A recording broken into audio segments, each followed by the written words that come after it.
Kami sangat sakit hati, kami sangat merasa aduh kami dihina begitu luar biasa. Ancaman nggak tuh kafir? Kafir ancaman nggak? Kekafiran itu adalah ancaman. Sabar ya. Kalau Yahya Waloni maki-maki kita, sabar ya. Anda baca ini ayat. Apakah Paulus bodoh dengan mengecam jemaat di Korintus? Coba dong satu pandangan sains, saya tadi kaji secara saintifik. Satu saja, Bible memandang ilmu pengetahuan modern. Satu ayat saja. Kalau ada saya kembali lagi ke Kristen. Ini direkam ini.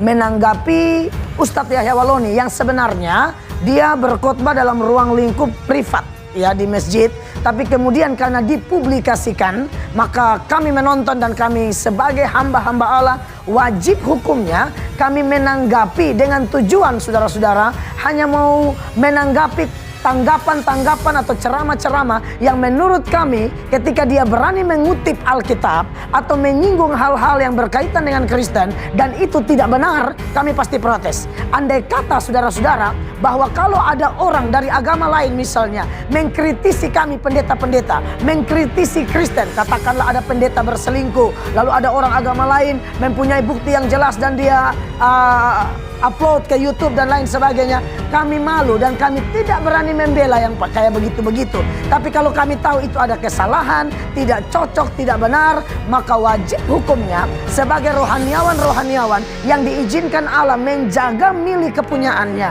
menjaga umatnya, menjaga jemaahnya, maka wajib hukumnya kami memberi komentar. Ada beberapa hal lain yang setelah saya nonton kembali saya rasa perlu memberi tanggapan. Kenapa saudara-saudara? Karena secara jujur ada begitu banyak orang Kristen yang datang kepada saya yang bilang sama saya, kami sangat sakit hati, kami sangat merasa aduh kami dihina begitu luar biasa. Ada pernah di sini Surabaya sini tegur saya, Ustadz kenapa Ustadz selalu bilang orang kafir, orang Kristen itu kafir?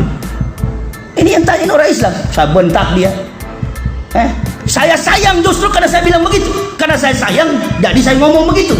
Kalau saya tidak sayang, tak mungkin saya ngomong begitu.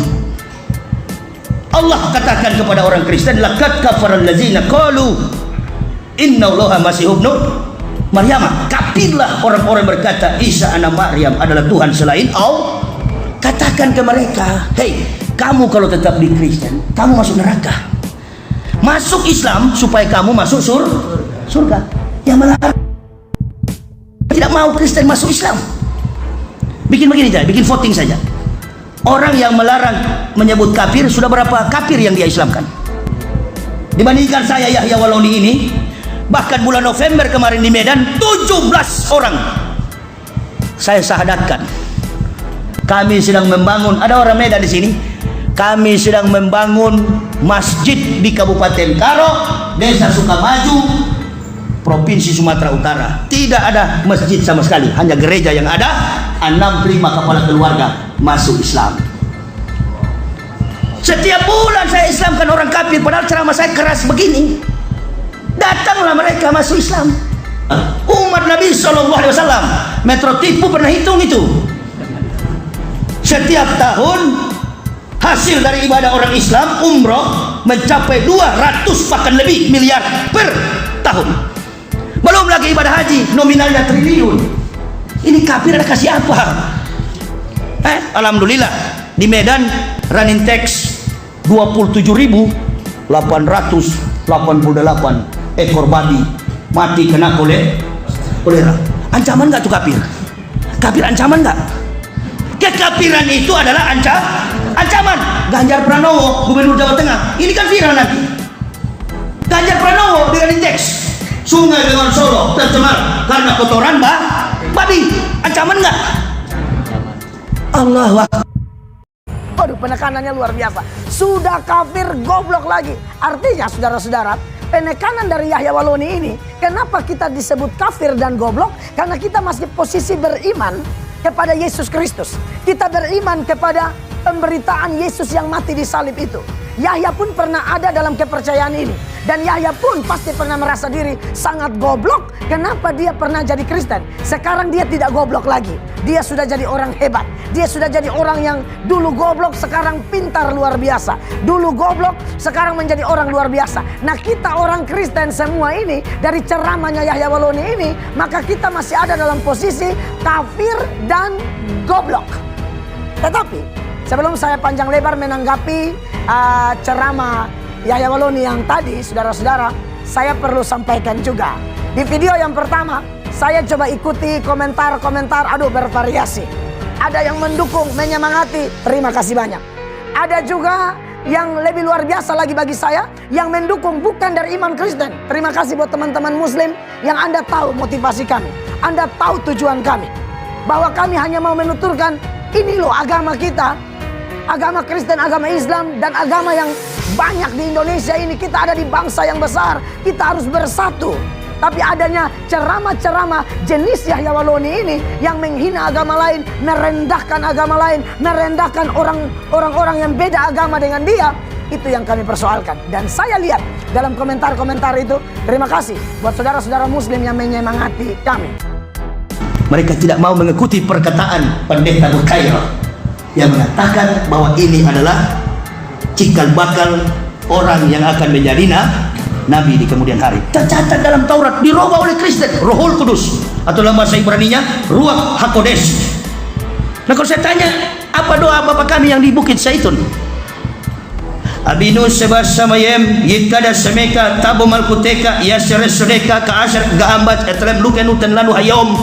Itu bahasa Ibrani. Abinu sebas samayem, Bapa kami yang di surga. Yang karang doa dalam bahasa Ibrani di Kristen gereja-gereja di Indonesia ini saya dulu di Papua. Baru doa kredo, dia menatap ke tembok, dia tanduk kepalanya di tembok. Doanya apa itu? Adonai Jismurka Mikolra. Saya kasih contoh ini tembok resapan, dia tanduk kepalanya ini. Adonai Jismurka Mikolra, Yesimur entap senta Mikolra. Adonai Jismurka kaufu eka me'ata we'at olamin. Itu bahasa Ibrani. Adonai Jismurka, Tuhan itu Adonai Jismurka. Jauhkan kami dari murka-Mu, jauhkan kami dari hukuman azab-Mu. Dari kami sampai turunan kami yang terkutuk untuk selama-lamanya. Itu saya pakai pemberkatan pendeta. Adonai Jismurka Mikolra, Yesimur. Padahal itu doa kutukan, mampus kalian. Kristen yang mengakui, katanya itu doa orang keberkahan bagi Yahudi. Yahudi itu, orang Israel itu orang yang diberkahi, orang yang diberkati, bangsa yang dipilih. Dipilih apa? Dikutuk, bukan dipilih. Dipilih betul untuk dikutuk.